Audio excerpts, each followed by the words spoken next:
I got so much motherfucking design on right now. Break it down, bring it back, make it clap. I got 3 old thoughts, new block, wear that thing. Bitches on my line, and you know. Assalamualaikum warahmatullahi wabarakatuh. Waalaikumsalam warahmatullahi wabarakatuh. Selamat malam, salam sejahtera bagi kita semua. Sebelumnya, terima kasih kepada dosen pengampu yang telah memberi kesempatan kepada kelompok kami, yaitu kelompok A, untuk menampilkan presentasi. Di sini, kami akan mempresentasikan hasil diskusi kami tentang proses menyimak. Baik, langsung saja pada pembahasan pertama, yaitu proses menyimak yang akan disampaikan oleh Yeni Ega Susanti. Oke, baik. Assalamualaikum warahmatullahi wabarakatuh. Waalaikumsalam warahmatullahi wabarakatuh. Di sini saya akan menampilkan tentang tugas pertemuan keempat, yakni LK 4.2, di mana kita disuruh mengamati video dari YouTube. Nah, ini hasil dari kami. Yang pertama yaitu ada deskripsi proses menyimak yang terjadi pada peserta didik yang ada di rumah berkenaan dengan tahap-tahapan berikut ini. Yang pertama ada tahap mendengar. Menurut saya di tahap mendengar ini ada siswa mendengarkan guru bercerita, kemudian mendengarkan guru bernyanyi, yang ketiga kura-kura mendengarkan katak bicara, kemudian kura-kura mendengarkan anjing berbicara, yang keempat kura-kura mendengarkan kera berbicara, dan yang terakhir kura-kura, anjing, katak, dan kera mendengarkan ayam hutan berbicara. Kemudian yang kedua ada tahap memahami, di mana di video tampak kita lihat yaitu siswa dapat memahami cerita yang diceritakan oleh guru. Yang kedua ada ayam memahami perasaan kura-kura yang sedang bersedih karena perkataan katak, anjing, dan kera. Yang ketiga ada tahap menginterpretasi, di mana di situ ada guru mendeskripsikan peran-peran yang ada di dalam cerita tersebut. Nah, yang pertama ada kura-kura. Kura-kura ini memiliki ciri-ciri berjalan sangat lambat, baik hati. Yang kedua ada katak yang berwatak sombong karena menganggap dirinya sangat cepat dengan kemampuan berlompatnya. Yang ketiga ada anjing yang berwatak sombong karena ia menganggap dirinya sangat cepat dibandingkan dengan kura-kura. Yang keempat ada kera yang berwatak sombong karena menganggap dirinya juga sangat cepat dengan kemampuan melompat dan bergantung melalui ranting-ranting pohon dibandingkan dengan kura-kura yang berjalan sangat lambat. Yang kelima ada ayam hutan yang sangat bijak dan baik hati. Terus ada tahap mengevaluasi, di mana guru menyebutkan tokoh-tokoh yang ada pada cerita tersebut. Guru menyebutkan tokoh-tokoh ini dapat kita lihat pada bagian terakhir video tersebut. Kemudian ada juga guru menyebutkan beberapa ciri-ciri binatang yang ada pada video tersebut. Kemudian yang E ada tahap menanggapi, di mana di situ dapat kita lihat siswa menanggapi peran-peran yang ada di dalam video. Kemudian kura-kura menanggapi semua teman-temannya, di antaranya ada katak, anjing, kera, dan ayam hutan. Kemudian kura-kura menanggapi nyanyian yang dinyanyikan oleh teman-temannya, di mana ada nyanyiannya yaitu kura-kura, mengapa jalanmu lambat? Apa tidak dapat lebih cepat? Nah, kemudian ada bagian deskripsi proses pembelajaran menyimak yang dilakukan oleh guru dengan tahap-tahapan berikut ini. Yang pertama ada tahap pre-listening.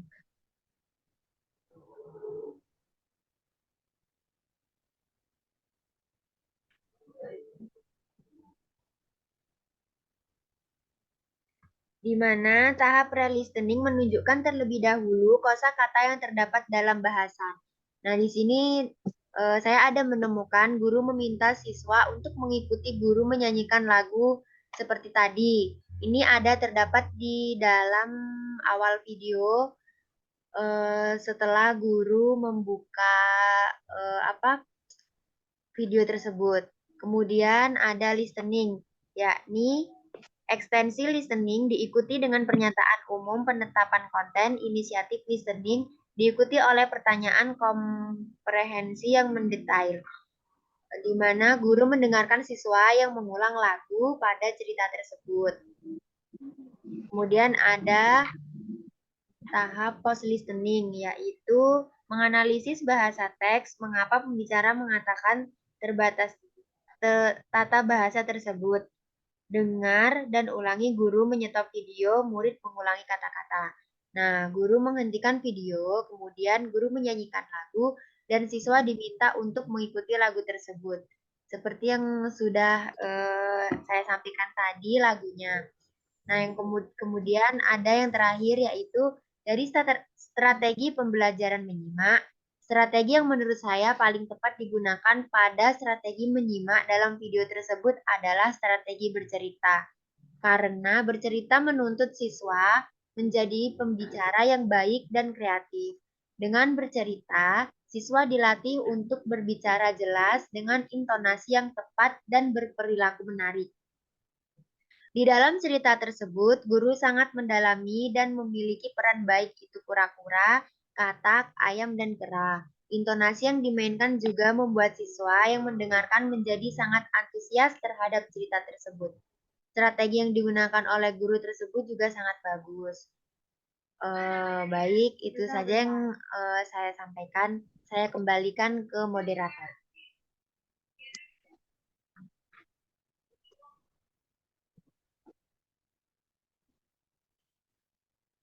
Keisha, sudah Keisha. Baik, setelah apa yang dipaparkan oleh Yeni, apa ada yang ingin menambahkan atau ingin menanggapi?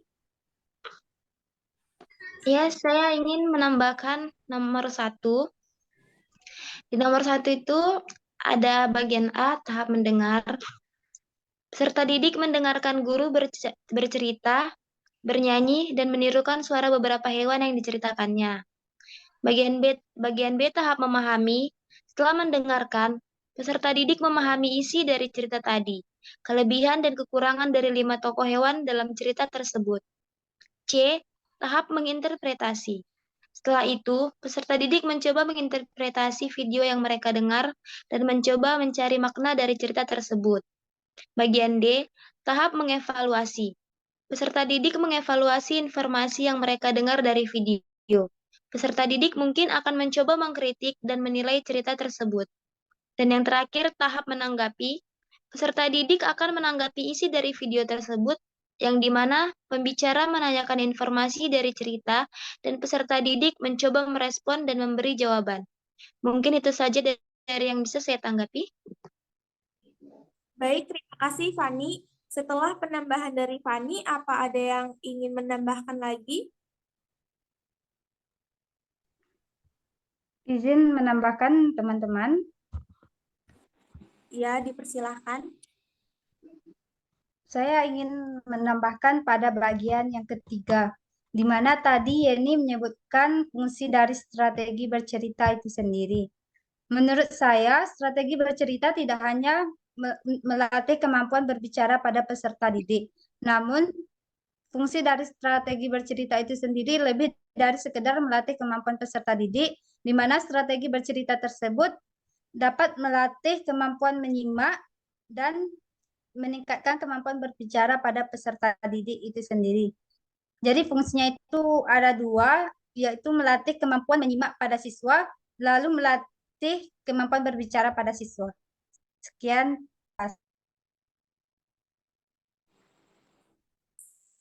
Apa masih ada yang mau ditambahkan?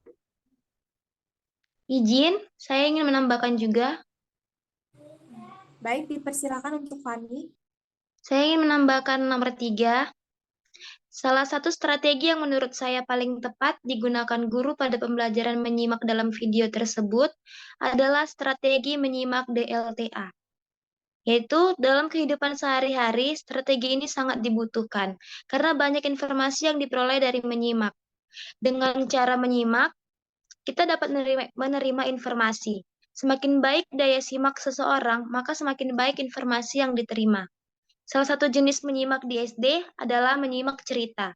Menyimak cerita adalah salah satu jenis menyimak kreatif karena membantu siswa untuk berimajinatif dan kreatif agar dapat menuliskan kembali cerita tersebut. Juga agar siswa dapat memahami karakter setiap tokoh dalam cerita dan menjawab pertanyaan dari pembicara seperti video tersebut. Terima kasih, mungkin itu saja yang bisa saya tambahi. Baik, saya rasa cukup. Untuk kesimpulan pada presentasi kita malam ini, yaitu kita bisa mengetahui apa-apa saja proses menyimak dan bagaimana proses pembelajaran menyimak, serta strategi apa yang digunakan dalam pembelajaran menyimak tersebut. Apa cukup? Ya, saya rasa cukup. Baik, saya akhiri. Wassalamualaikum warahmatullahi wabarakatuh. Waalaikumsalam warahmatullahi wabarakatuh. Make it clap, I got 3 old thoughts, new block, where that thing. Bitches on my line, and you know